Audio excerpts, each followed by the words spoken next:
Assalamualaikum warahmatullahi wabarakatuh. Perkenalkan, nama saya Asfiani dari kelas A dengan NIM A1A61925.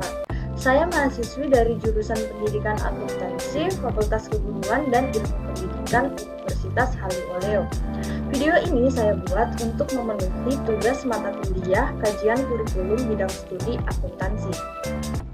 Nah, pada video kali ini saya akan membahas tentang komponen-komponen kurikulum, di mana komponen-komponen kurikulum terdiri dari 4 komponen. Yang pertama yaitu komponen tujuan, yang kedua komponen isi, yang ketiga komponen metode, dan yang keempat komponen evaluasi. Namun kali ini saya hanya akan membahas 2 komponen saja, yaitu komponen isi dan komponen evaluasi. Sebelum melangkah pada komponen isi dan komponen evaluasi, saya akan membahas sedikit tentang pengertian kurikulum. Nah, tentu teman-teman sudah mengetahui pengertian dari kurikulum itu sendiri. Kurikulum merupakan perangkat mata pelajaran dan program pendidikan yang diberikan oleh lembaga penyelenggara pendidikan atau yang biasa kita sebut dengan dinas pendidikan, yang berisi rancangan pelajaran yang akan diberikan kepada peserta didik dalam satu periode jenjang pendidikan. Masuk pada komponen isi atau materi, di mana isi program kurikulum adalah segala sesuatu yang diberikan kepada peserta didik dalam kegiatan belajar mengajar dalam rangka mencapai tujuan. Kemudian isi kurikulum meliputi jenis-jenis bidang studi yang diajarkan, dan bidang-bidang studi tersebut disesuaikan dengan jenis, jenjang, maupun jalur pendidikan yang ada.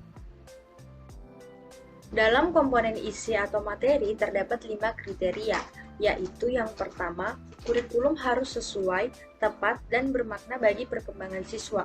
Kemudian, kurikulum harus mencerminkan kenyataan sosial. Yang ketiga, kurikulum harus mengandung pengetahuan ilmiah yang tahan uji.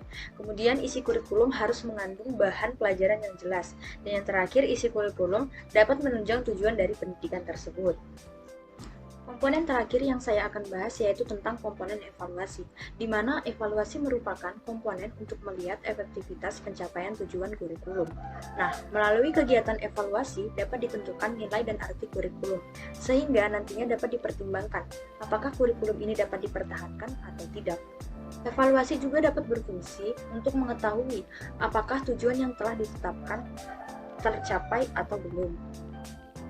Kemudian evaluasi sebagai alat untuk melihat keberhasilan pencapaian tujuan, yang dimana dikelompokkan menjadi 2 jenis, yaitu tes dan non-tes. Yang pertama tes. Tes ini digunakan untuk mengukur kemampuan siswa dalam aspek kognitif atau tingkat penguasaan materi. Tes ini dibagi menjadi 2 jenis, yaitu tes kelompok dan tes individual. Yang kedua yaitu non-tes. Non-tes ini merupakan alat evaluasi yang biasanya digunakan untuk menilai aspek tingkah laku termasuk sikap, minat, dan motivasi.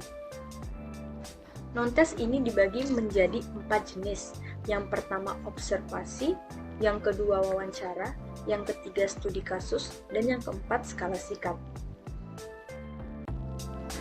Demikianlah video yang berisikan materi tentang komponen-komponen kurikulum. Semoga dengan pembuatan video ini dapat menambah wawasan teman-teman yang sudah mengetahuinya. Jangan lupa share, like, comment, and subscribe. Assalamualaikum warahmatullahi wabarakatuh.